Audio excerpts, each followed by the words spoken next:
existe uma data que parece pequena no calendário, simples 4 de maio, mas para milhões de pessoas ao redor do mundo, esse dia não é apenas mais um dia, quase um portal, chamado uma lembrança acendendo como sabre de luz no escuro. É o dia em que fãs de todas as idades olham para as estrelas, para a tela da televisão, para uma antiga fita, velocidade um bonequinho guardado numa caixa, e sentem de novo aquela frase: atravessar o tempo, que a força esteja com você. E se esse vídeo também te levar para uma galáxia muito distante, muito da sua infância, já deixa o like, se inscreve no canal e escreve nos comentários qual foi a primeira vez que você viu Star Wars. Porque hoje a nossa viagem não é só sobre cinema, memória, é sobre sonhos, é sobre uma geração que descobriu que podiam ser filmes maiores do que a tela.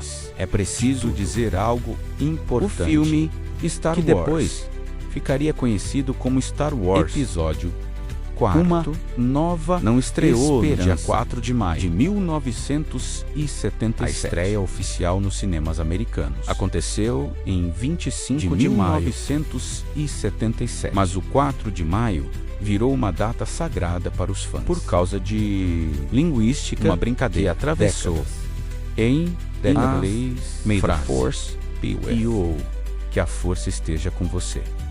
Soa parecida com May the Force be with you, algo como que o 4 de maio esteja com você. E assim nasceu o Star Wars Day.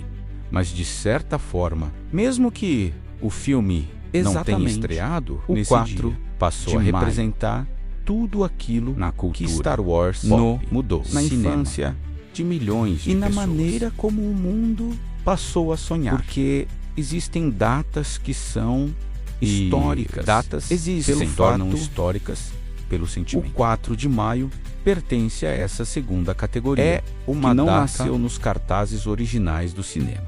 Nasceu no coração dos fãs. E talvez por isso seja ainda mais poderosa. Star Wars nunca foi apenas um filme, um daqueles encontros raros entre tecnologia e imaginação, aventura, música, mito, infância e destino. Quando George Lucas lançou sua ópera espacial em 1977, Hollywood era um lugar bem diferente.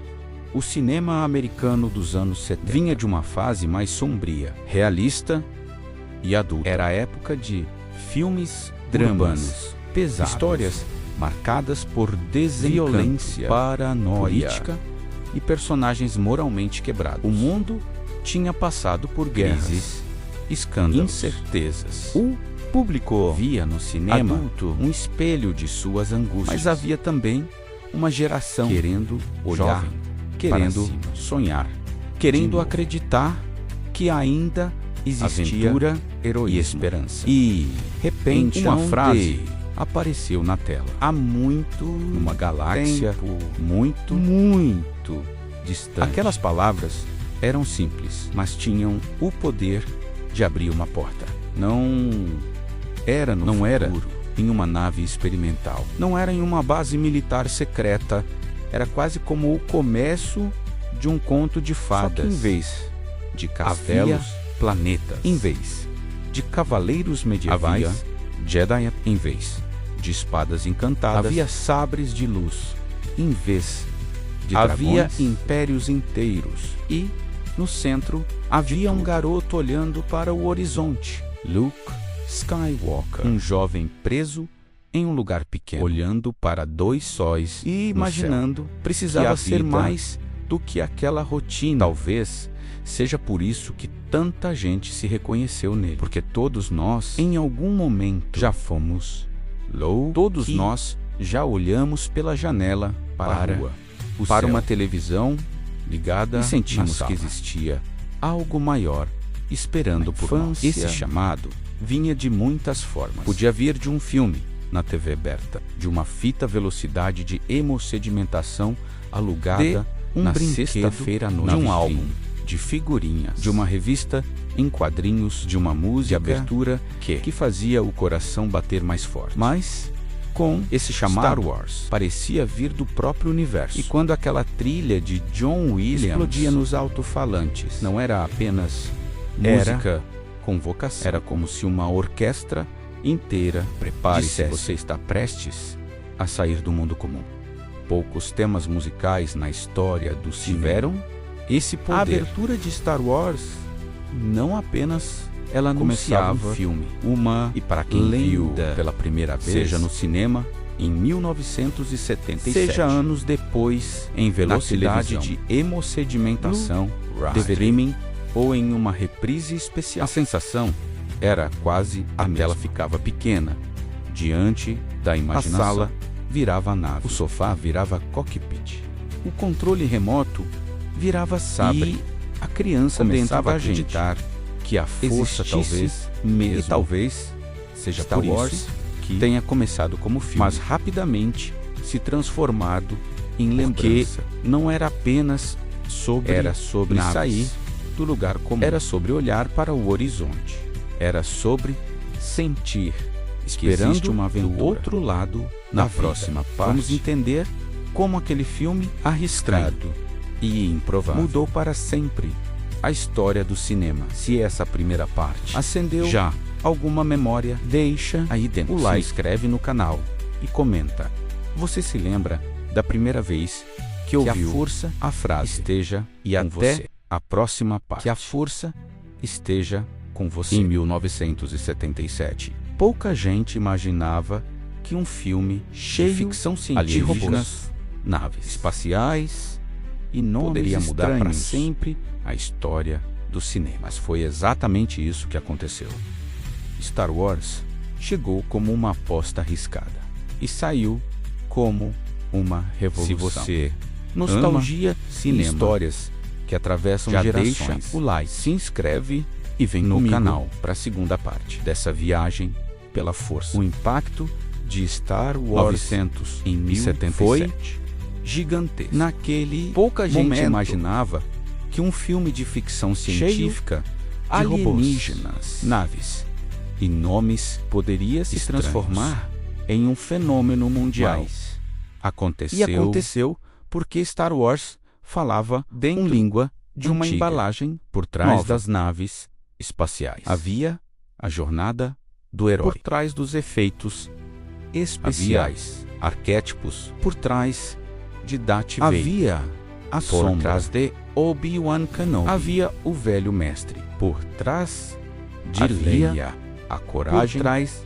de Han Solo, havia o cínico que aprende a acreditar por trás de havia Luke, o garoto chamado para um destino extraordinário. George Lucas pegou mitologia, samurai, seriados antigos de aventura, contos de fadas, guerra, religião, filosofia e cinema clássico, e colocou tudo dentro de uma galáxia que parecia nova, que de algum já morava jeito dentro da nossa memória coletiva. Era futurista e antigo, era espacial e espiritual, era simples e profundo, era para crianças, mas também para que ainda guardavam uma criança escondida. E talvez essa seja uma das grandes razões Star Wars pelas quais atravessou gerações, porque cada fase da vida assiste a saga quando de um jeito diferente. Queremos crianças, Luke e Leia. Queremos pilotar a Millennium Falcon. Queremos enfrentar soldados imperiais. Queremos ter um sabre de luz. Queremos acreditar que o bem fáceis e o mal de reconhecer. Mas quando crescemos, começamos a enxergar outras coisas, de Luke, o medo de Anakin, a sabedoria dolorosa de Obi-Wan, a coragem política de Leia, o peso de uma escolha errada, possibilidade de redenção interna entre luz e sombra, e percebemos que a força não era apenas um poder mágico, metáfora. A força era aquilo que nos conecta, era a intuição, era a fé, era a coragem, era de fazer o quando o caminho parece impossível, era a voz que não diz desista, mesmo quando o império parece grande demais. Por isso, o 4 de maio é tão especial, porque ele não celebra apenas uma franquia, ele celebra a capacidade humana de se emocionar, Histórias. Celebra a criança que um dia se imaginou para a TV em outra galáxia. Celebra o adolescente que comprou camiseta, boneco, camiseta. Jogo celebra o pai que apresentou a saga ao filho. Celebra o avô que talvez o primeiro filme tenha visto e hoje vê os brincando netos com personagens que nasceram décadas antes. Poucas obras conseguem fazer isso. Poucas atravessam tanto tempo sem perder completamente. Star Wars conseguiu porque virou ritual, cultura.